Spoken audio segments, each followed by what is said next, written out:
Also tonight, an unusual police pursuit for a dangerous driver on this ATV who tied up afternoon traffic across 2 South Florida counties. Local 10 brought you to this live as a suspect weaved in and out of traffic and eventually drove the wrong way on major highways a number of times. But that suspect would finally give up, pulling over and turning himself in to police.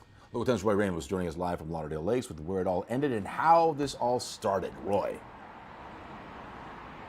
Louis and Nicole, well, police say this ATV driver was driving erratically, running through traffic lights and wearing a black ski mask. That's why police were trying to pull him over. Well, when they tried to do that, he took off, but it's right here behind me in Lauderdale Lakes where he eventually surrendered. Yeah, it's a white ATV, possible white male. He's wearing a black ski mask.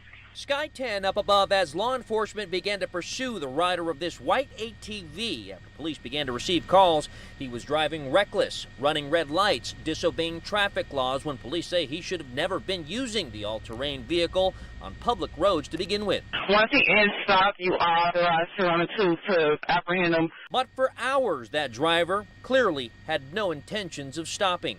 We watched as he first took off from officers near the city of Opa-locka, then took the ATV onto the interstate, traveling north on I-95, weaving in between cars, driving onto the shoulder, making U-turns on merging lanes, and at one point even driving against traffic, heading north on the southbound lanes of I-95. He's holding his waist down, use caution. Eventually, Broward Sheriff deputies and Florida Highway Patrol began to give chase at a safe distance, concerned the driver may be armed.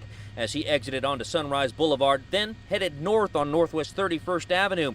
It's in Lauderdale Lakes. He pulled over next to this tire shop where we watched as he was taken down by Broward Sheriff deputies. The police had him on the ground already. Just so many cops just pulled in and helicopters came out of nowhere. Glenn Taylor and his son Shakari witnessed the moments after the arrest.